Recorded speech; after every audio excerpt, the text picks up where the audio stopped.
Good day. This is Daniela Ellebeck, Legal Advisor to Freedom of Religion South Africa. Joining me today is 4SA's Executive Director, Michael Swain, and we're going to be discussing the new developments regarding the Department of Basic Education Sexual Orientation and Gender Identity Guidelines and teacher manuals, which are currently being developed, and it is 4SA's understanding that the department intends to roll these out in early 2023. Now, the materials will have a significant influence on what and how children are taught at all ages, from kindergarten through to matric, in all of South Africa's public schools. Michael, perhaps you could give us some background on these materials and why they're being developed in the first place. Well, the Department of Basic Education says that it's attempting to address from the earliest age the imbalances in our society that are the perceived result of gender stereotypes. So, for example, in presenting these materials, the DBE cites the fact that more men than women typically become CEOs in South Africa.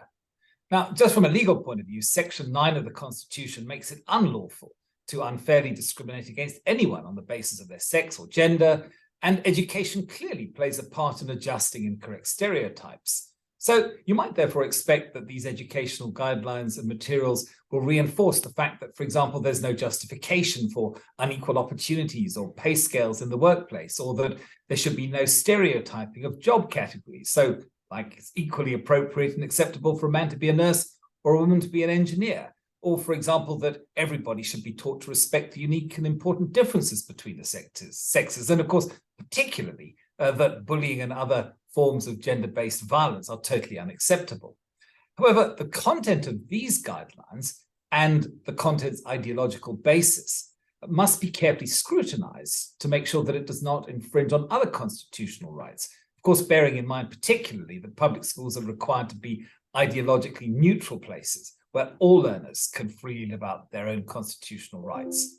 So the problem that we've identified when we've scrutinized these materials is they do appear to teach children, for example, that biological sex and gender are divorced from one another, that they are non-binary, i.e. not limited to just male or female. And so, for example, they adopt and teach the idea that gender is fluid, and that simply having the physical characteristics or biological makeup of a boy or a girl does not necessarily mean that you are, in fact, one.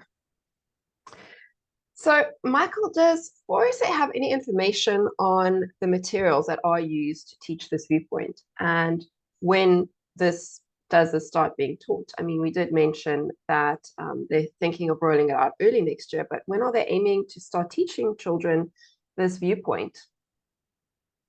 Well, we've actually discovered now that there are two sets of guidelines that the DBE is planning to introduce into the public education system. The SOGI guidelines, which will apply to public schools, that would be all grades right through to matric. And there's a manual entitled Promoting Gender Equality in Early Childhood Development, a practical guide for teachers and practitioners in South Africa. And that will be used in the preschool and kindergarten ages. Now, these materials clearly reflect and emphasize a specific ideology that, frankly, many South Africans would disagree with. Many South African parents and adults do not agree with the idea that gender and biological sex are divorced from each other, or fluid, or non-binary. And however, these materials make the assumption that this transgender ideology is in fact an accepted scientific and factual norm, whereas the position in reality is that this is highly contested and is deeply controversial within the medical community. One example from the manual says that in the preschool manual says that teachers are told that, and I'm quoting here, transgender is a term that includes the many ways that people's gender identities can be different from the sex that they were assigned at birth. Another example is that teachers are told to use, and I quote, thoughtful and gender-neutral language such as they and them, to let children know that we cannot assume from someone's gender identity just simply by looking at them. Now, these materials therefore evidently go a lot deeper than simply guiding children to interact respectfully with one another, or to affirm that even it's normal for them to experiment with different roles as they learn about themselves and others. They go much further than simply encouraging more females to become CEOs of major companies. Instead, they actively create a context which will form children's foundational identity, values, and worldviews by encouraging them to question their biological sex and gender. And this is especially concerning when it's taught to very young children, such as those in kindergarten or primary school, because these children have no framework within which to form their own views or capacity to refute such ideas. So to teach a child that gender can be different from their body has the very real potential to cause significant confusion and mental, emotional, and even physical harm to that child, especially when this runs contrary to the views and values that he or she may be being taught by their parents. So, Michael, where does this material originate from? It doesn't seem to be reflective of the traditional values of South African society and the traditional views and values that vast majority of South Africans hold. Because most South Africans subscribe to a more traditional view of sex and gender. Well, namely that, first of all, they can't be divorced from one another, that they're not fluid, and that they are binary. Well, interestingly, 4SA has discovered, actually as a result of a question that was asked in Parliament by a member of the Freedom Front Plus to the Minister of Education, that the funding of the programme for kindergarten was actually provided by an organisation with a very long name, the Education and Training Development Practices Sector Education and Training Authority, to the amount of 20 million rand in 2022. And there was another grant from a Belgian organisation with the same objective in 2021 for nearly $1 million. And we also discovered that UNESCO, which is, of course, a branch of the United Nations, made a significant financial grant for the development of the SOGI guidelines for the primary and high school years. So it should also be noted this funding is over and above any allocation financially that might be made out of the DBE's normal budget. And I think the challenge here is this, that it gives the clear impression that the DBE is simply rolling out an international agenda. And in the process, of course, it is pushing an ideological value system into the public school education system that is literally foreign to the vast majority of the people in this nation and which may well be actually harmful to children.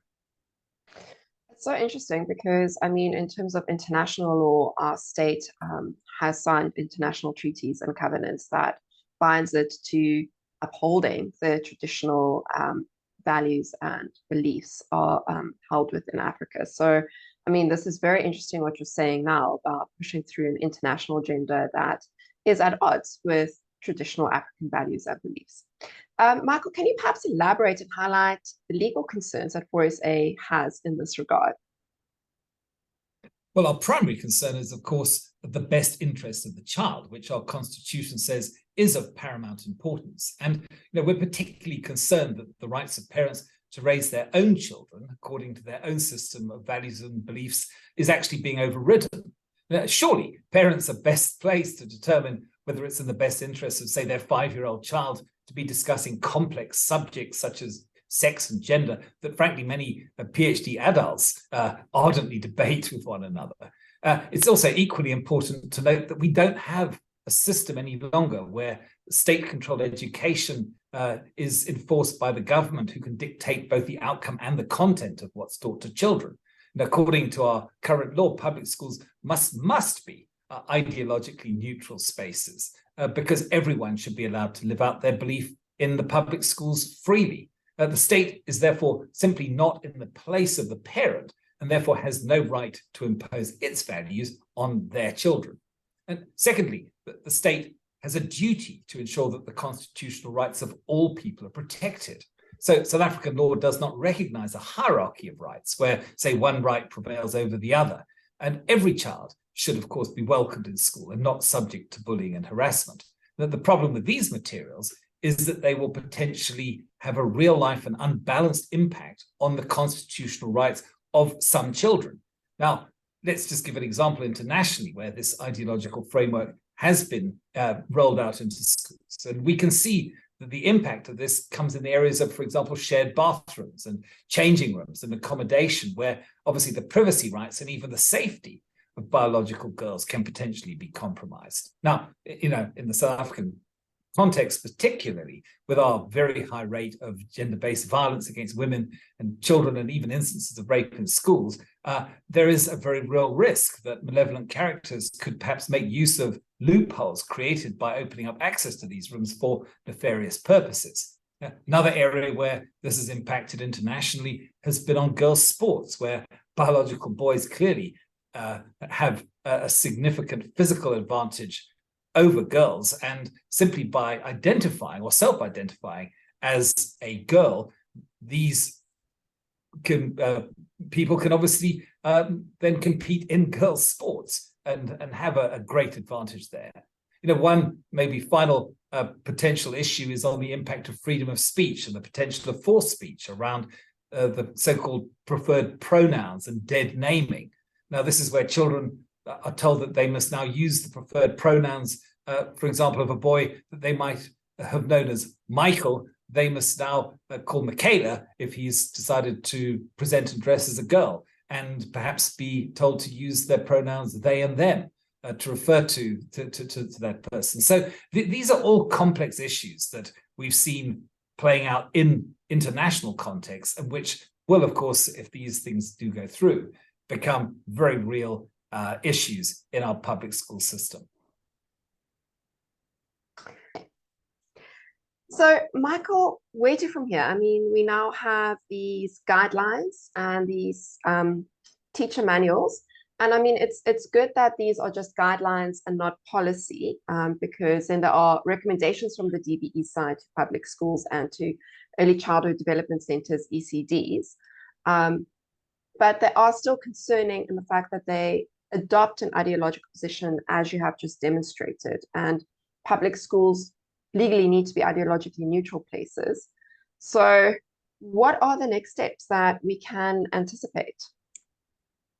Well, we're working through the process of going through these materials, and we are also in touch with the DBE, and we are actively pressing to ensure that there will be an opportunity for public comment, because clearly these materials have the potential, at least, to significantly affect and impact every single child in our public education system and their parents and their families. So we're going to be watching and monitoring this matter closely, and as soon as there is clarity, then we will obviously let people know where it is so that they can have their say and input into the process, and we will be sure to alert our constituency. So if you want to know how to keep track of this, the best place, of course, is our website, www.forsa.org.za. You can clearly follow us on the Freedom of Religion SA page on Facebook. We have a YouTube channel, which you're obviously potentially watching right now, where we will have more information on this on our Freedom of Religion channel there. And we also have a Twitter handle at forsa.org. So keep track of these things. We need to be aware, we need to be alert, and we need to be ready to respond when the opportunity arises. Thank you so much, Michael. Thank you for your time. We hope you enjoyed this quick update. That's now part of our weekly updates that we are doing every week as 4SA. And until next time. Good day. This is Daniela Ellerbeck, the legal advisor to Freedom of Religion South Africa. Remember to like and share this video, and then click on the subscribe button to make sure you never miss our video updates on vital religious freedom issues.